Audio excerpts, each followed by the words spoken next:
This episode of It's the End of the World as We Know It and I Feel Fine was made possible by contributions from slaves like you. Thank you very much. For 5 years, I've been traveling across the country, learning and listening, and one of the most hopeful signs I've seen is this new drug, crack. Each time I meet with someone new, I yearn to find a way to help share the message that drugs open your eyes to life, to see it in the vivid colors that God gave us as a precious gift to His children, to enjoy life to the fullest and to make it count. So to my young friends out there, life can be great. And when it comes to drugs and alcohol, there's a big, wonderful world out there for you. It's the end of the world as we know it, and I feel fine. Good morning, slaves, and welcome to another edition of It's the End of the World as We Know It and I Feel Fine, the show where sexist porkers get their just desserts. What is it? Chicken Francoise, Jack.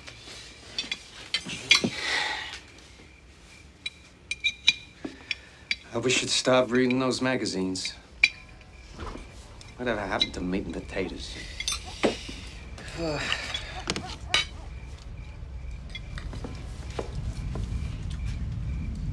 I don't know, Jack.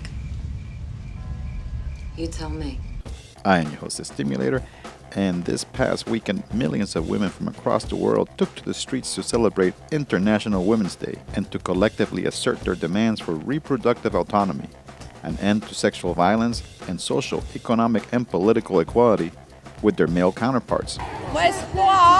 My hope, well, it's the hope of all the world's women, is that men and women be equal, both of them, the same rights and the same duties.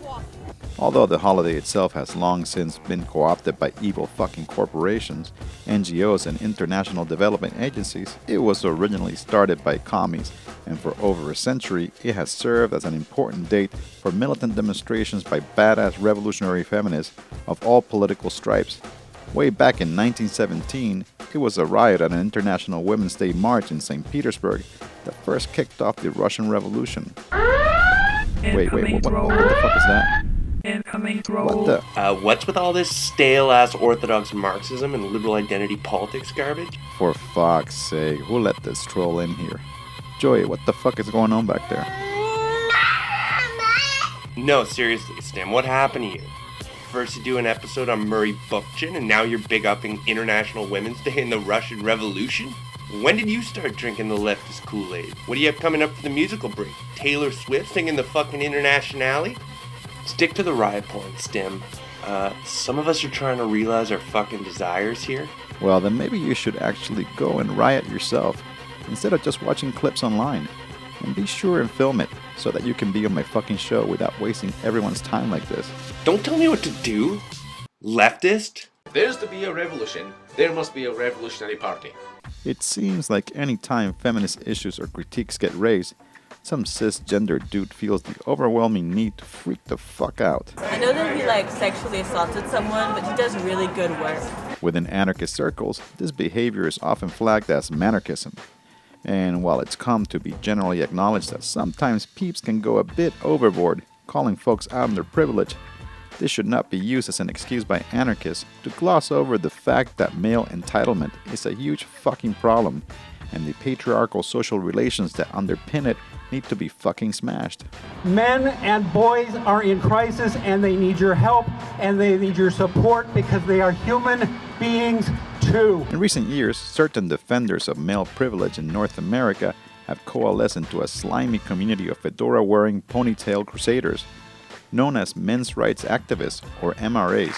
Tonight's broadcast of The Masculine Feminist has been commandeered by the secret society No Man, National Organization of Men Against Amazonian Masterhood. These sad, pathetic losers spend the majority of their time lurking on Reddit forums, hating on feminists, and blaming the past 3 decades of women's advancements for the fact that sometimes life under capitalism is fucking hard. What are you doing? Shut up, stupid girlfriend! Patriarchy! Now, even though MRAs are easy to make fun of, that doesn't mean that they aren't dangerous, and that their misogynistic YouTube rants don't have serious consequences in real fucking life. On the day of retribution, I am going to enter the hottest sorority house of UCSB. And I will slaughter every single spoiled, stuck-up, blonde slut I see inside there. MRAs often downplay or even flat out deny the extremely high levels of gendered harassment and physical assault that women have to deal with every fucking day. This all-pervasive atmosphere of sexual violence is often referred to as rape culture, and it is the primary weapon used by men to maintain their dominant social position under patriarchy. Relax. We'll be gone in a moment. Or I will. I've hired these men to lurk on your sidewalk and pay you compliments all day long. For the better part of a decade now in northern India, a movement of badass women known as the Gulabi Gang has been building itself a fierce reputation and a membership numbering in the tens of thousands. Recognizable by their matching bright pink saris, these women patrol the countryside of Uttar Pradesh, looking for abusive men and kicking the shit out of them with huge bamboo sticks. Can anyone fight alone? Power comes from struggle. Then my battle is not for myself alone. I have seen the pain that women suffer, and they just keep on joining me. Any woman who is suffering is with me. It's their battle.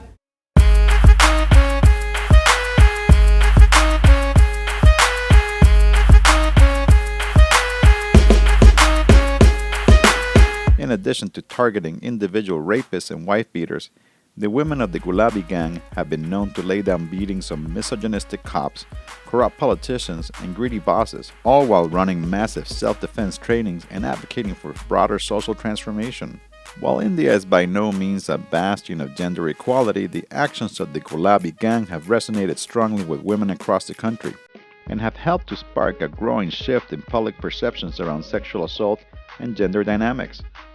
And through their uncompromising physical attacks on the defenders of male privilege, they provide important lessons for feminist movements here in the global north. If MRAs think they have it bad now, maybe they need to be reminded that it can always get a whole lot fucking worse. This not a song to gas a girl head, or get a girl to bed, a proclamation that the queen been shot and dead. Cause way too many peers of mine kick rhymes, throwing lines like queen and they vocabbing at the same time. Grind on a woman at the club while the wife spend the night with his kid. He see his life like a bid, while his wife buy the shit that he dish when words fly. So I'm here to check these brothers, tell these sisters they lying. I know these players out here gon' say I'm blocking that cock. Thing is, I'm man enough to step up and the rest of y'all not. Some of y'all got daughters and all of y'all got moms. Y'all be treating other women like y'all hate y'all moms. Kanye had a mama who taught women at Clark, but when he raps, he be tearing young women apart. Somebody check me if I'm wrong. Take a bad yellow bitch, make her drop them draws. The queen's dead. Bye bye, I heard the queen was dead. I heard the queen was dead. I heard the queen was dead. I said boom, bye bye, I heard the queen was dead. I heard the queen was dead. I heard the queen was dead. In 2006, Mexico's former jefe culero Felipe Calderón announced that he was launching a military operation to rein in the country's increasingly powerful drug cartels. 2 years into this campaign, Calderón's greasy gringo compañeros in the US State Department escalated shit up by introducing Plan Mérida, a multi-billion-dollar joint security initiative aimed at further militarizing the Mexican state. We are supporting Mexican law enforcement, or for that matter, Colombian law enforcement, Central American law enforcement. We're not just helping or supporting Mexico or Colombia or Central America. We're getting real direct value and impact in the United States of America. I promised the American people I would do something about the drugs pouring into this country. You are. Support the Colombians' efforts against the cartels with equipment and accomplish nothing. Now, nearly a decade into the so-called war on drugs, over 100,000 peeps have been killed or disappeared by paramilitary cartels and members of the Mexican Popo. Despite the staggering death toll, the drug trade is still going strong, with some estimates putting its total value at between 25 to 30 billion fucking dollars per year. Drugs. Why? In order to understand this incredibly fucked up situation, I recently caught up with Dawn Paley, freelance investigative journalist and author of a new book put out by AK Press entitled War Capitalism. Hey Dawn, how the fuck are you? Pretty fucking good, thanks. So, what the fuck is drug war capitalism? Drug war capitalism is about how the drug war is not actually about cocaine or marijuana, but it's actually about expanding capitalism and about creating the conditions for more capitalism in Mexico, Central America, and Colombia and elsewhere. In your book, you say that the drug war is a war on the people.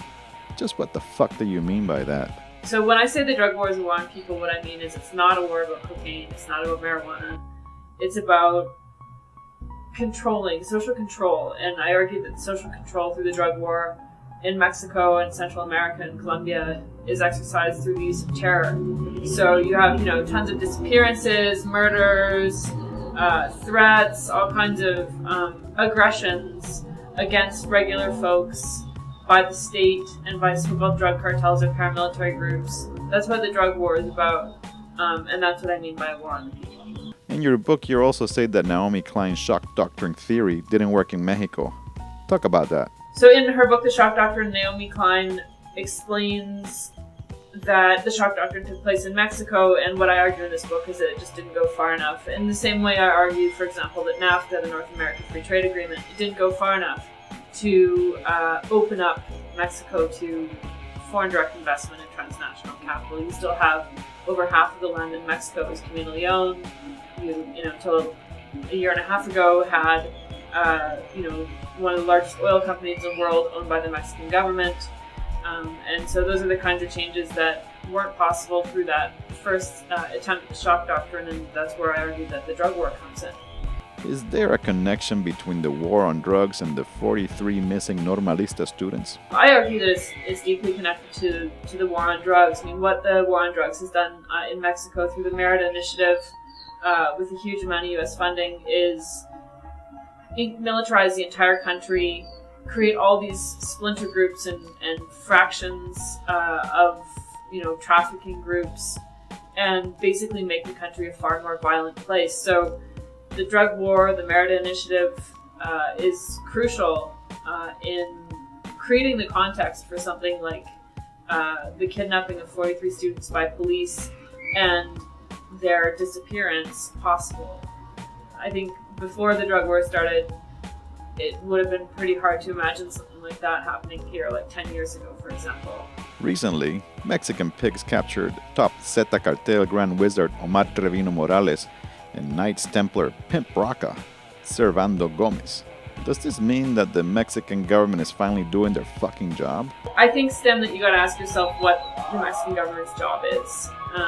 I think that what I argue in the book is that, their job is just like other states, just like every state in the world, is to, ensure that corporations are able to work on their territories within a legal framework and enrich the elite while fucking over, the majority of the population. Will the capture of these two pimp grand wizards actually reduce violence in Mexico? No, in fact, we've seen over and over again that the opposite is true, and when they capture these types of folks or kill them, it usually just leads to more violence. Thanks, Dawn. And that about it for this edition of It's the End of the World as We Know It and I Feel Fine. As it's customary, I'd like to acknowledge the slaves who put some cash out of their nearly empty wallets to help make this anti-capitalist propaganda video mash happen.